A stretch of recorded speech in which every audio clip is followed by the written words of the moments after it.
I just want to expand a little bit on my last video where I mentioned that the hardest thing that happens to project managers and business analysts as they're growing their careers, the fact that they lose themselves. I've met a lot of different executives and I've worked with all sorts of levels of project management and business analysis, but I want to sort of expand on this a little bit because everyone knows that project manager or program manager, business analyst, whatever, who they enter a room and they behave like they own it when they absolutely don't. And that's a negative behavior because people think I've been doing this for so long, therefore everything I say is right. And that's what I meant by, people believe their own bullshit.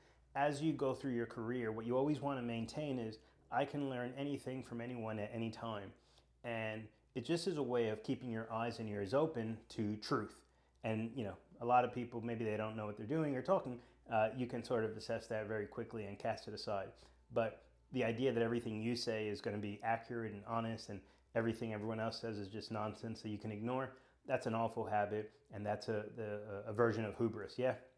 Another thing, when you see project managers, business analysts, when they're not looking after themselves, whether they're not grooming themselves, they're not looking after their clothing, whether they're not looking after their physical bodies, the reason I talk about moving every single day is if you're really just focused on the work that you're doing, the reality is that outside of work, you have a whole human life, which is your family, your friends, your health, your mental, spiritual well-being, etc.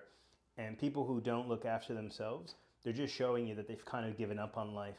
And you have to understand that if someone gives up on themselves, when it comes to managing your project, it does mean they're probably going to be giving up on you soon enough or at some point.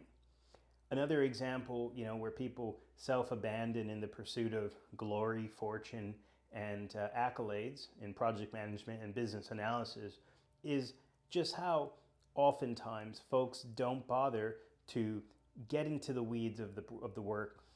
I have found always working with technical teams and business teams that the curiosity gets lost by senior executives and senior program managers and project managers and lead business analysts. They just take everything for granted. It's another version of believing their own bullshit. They don't take the time and effort to learn how the current project is trying to achieve something.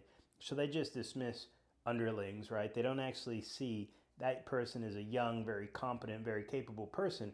They're more, looking out for threats and trying to make sure that they're always seen as the authority.